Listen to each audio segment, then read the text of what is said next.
The year 2016 will go down in history as one that shook the world's giant democracies, from the Brexit vote in the United Kingdom to the no referendum vote in Italy, in which cases both prime ministers resigned, as well as the political uncertainties in France. But none shook the world more than the America's choice of Donald J. Trump as their president.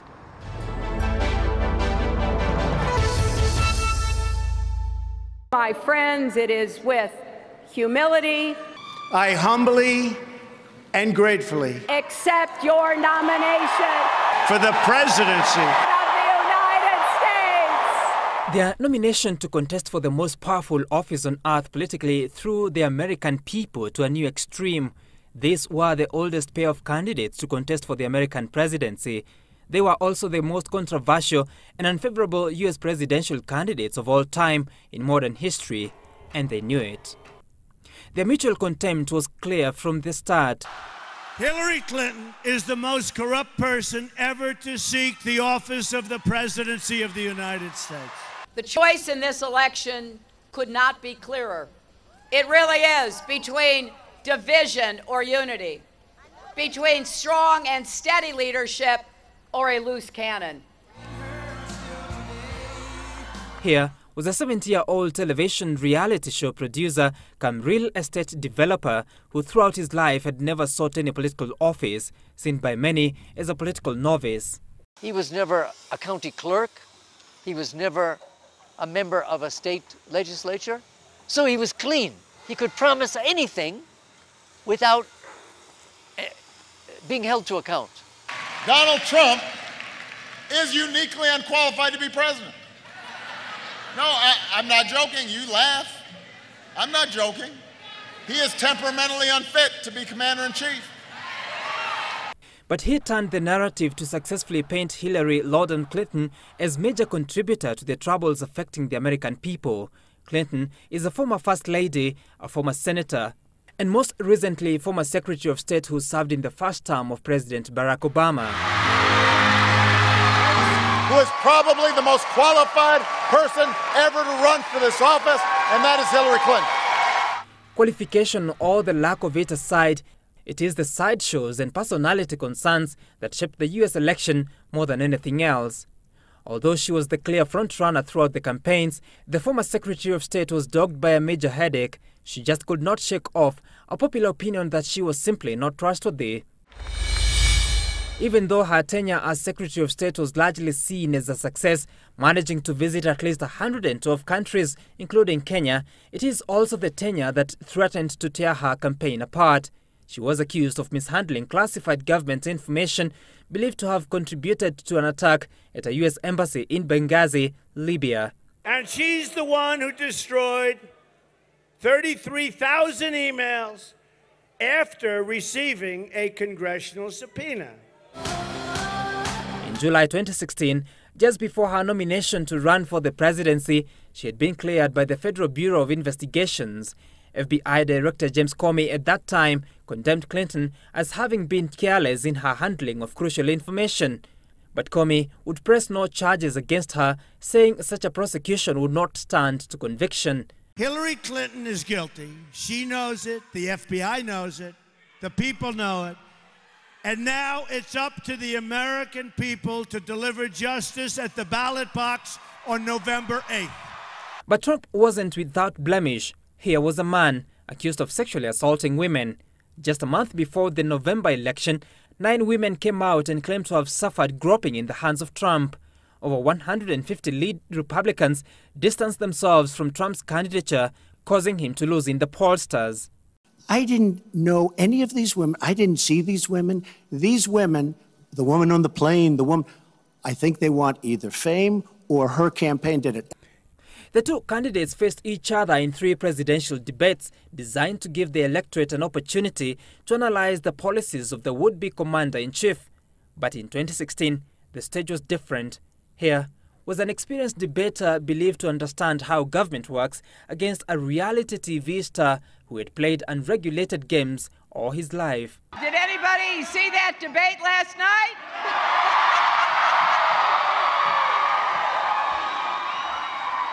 Oh, yes. 1 down, 2 to go. By the time they were done in the third and final debate on October 19th, the two could hardly see eye to eye. Donald Trump even threatening he would jail Hillary for her emails indiscretions were he to win the presidency.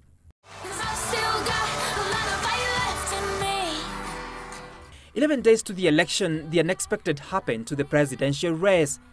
FBI Director James Comey announced he was reopening investigations into Hillary's emails, only that the emails were found in a laptop belonging to an estranged husband of a former aide of Mrs. Clinton. By this time, she was leading in almost all national polls. The American media was certain she would win the presidency. But that announcement changed a lot of things, not just for her, but for Trump as well. By this time, Trump had suffered immense damage to his campaign after a tape emerged showing him boasting of his crude and vulgar handling of women. And so the news of reopening of investigations against Hillary gave him impetus. Opinion polls landscape drastically changed. Trump gained momentum. Clinton lost ground in crucial swing states, and in those she didn't, her marginal lead narrowed. Her campaign was thrown into a crisis. All momentum she had garnered had been thrashed. The White House protested the FBI action, saying such an announcement should not have been made less than 60 days to the election. It was a race against time for Hillary, but a race to popularity for Donald. He would spend his last days consolidating his support in the battlegrounds. Imagine with me what it would be like to have Donald Trump sitting in the Oval Office come next January. Pretend, right? We'll pretend we're down. Now we gotta win. We gotta win big. We gotta beat her.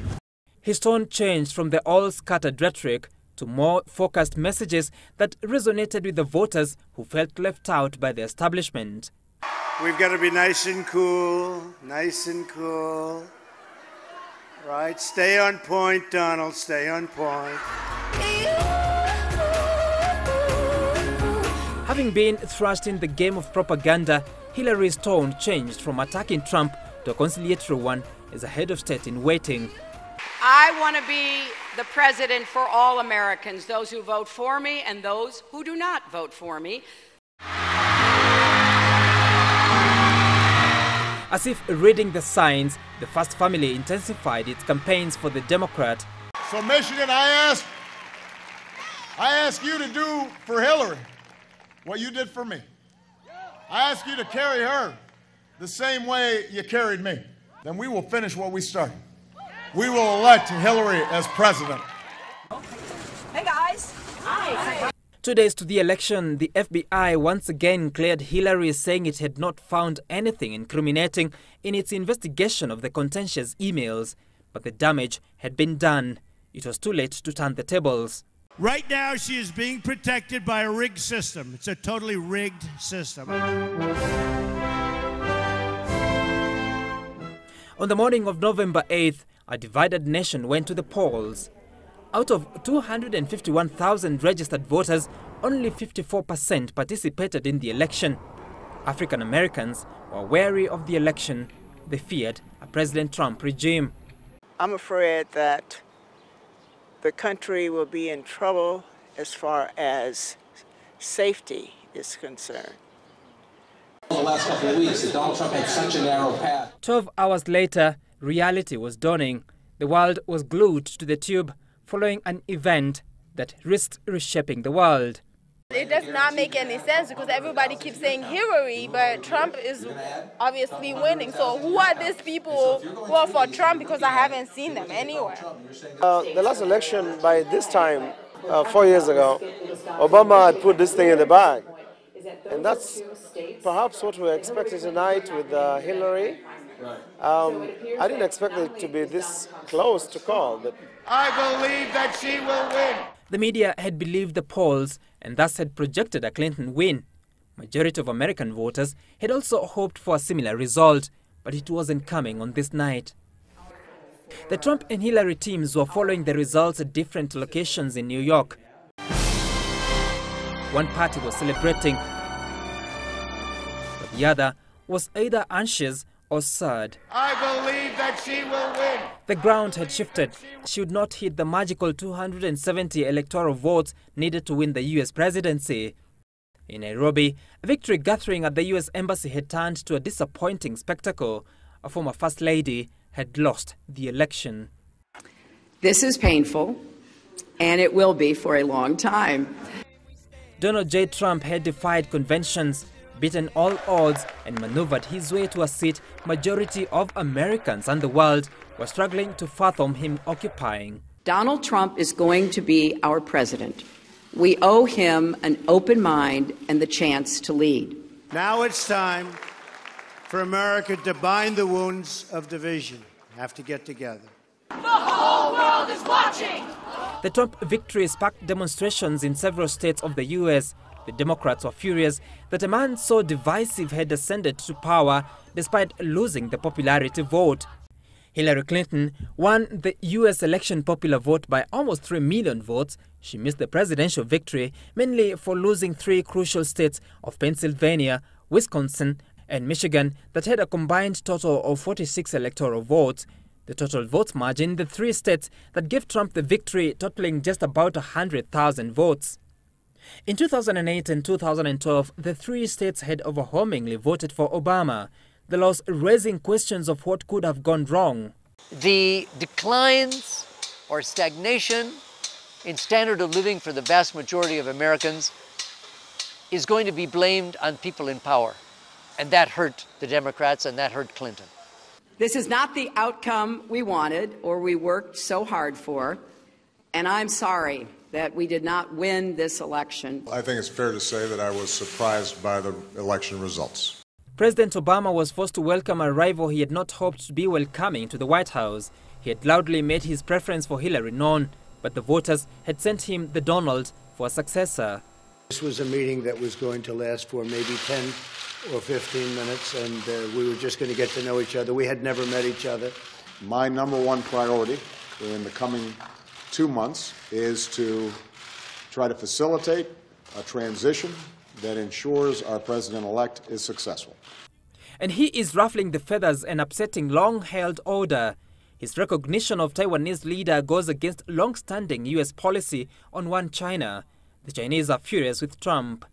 His coziness with Russia not lost on the world. A preliminary report of the Central Intelligence Agency shows that the Russian government hacked into the Democratic Party system, leaking crucial emails in what is suspected to have been a plot to aid the election of Trump. He may have dismissed the hacking claims, but his intentions show of a person ready to bend the rules to accommodate Russia. For the past 8 years under President Obama, U.S.-Russia ties have been frosty. Thank you. Trump's victory was not celebrated by everyone. Despite welcoming the American decision, the Western democracies which had warned of risky times under Trump spoke. German Chancellor Angela Merkel offered close cooperation but on the basis of values of democracy, this seen as Merkel's conditions against Trump. French President François Hollande welcomed Trump's election as one that opens a period of uncertainty. Kenya's Uhuru Kenyatta termed the Trump election as one through which the American people had spoken. And American diplomats and others can say whatever they want to try to make this look like a natural evolution of one government to another. But this is not usual politics as usual in the U.S. Its choices have consequences, and unfortunately, not only for the American people, but for the whole world. For Clinton, the pain of the shock laws continues as she figures out what to embark on in her political career. But after a few weeks of taking selfies in the woods, I thought it would be a good idea to come out. She's not going to completely disappear. There are many issues and many candidates, including Democratic office holders, that will welcome her presence at their rallies, in their campaigns, especially 2 years from now, especially if Trump makes a mess.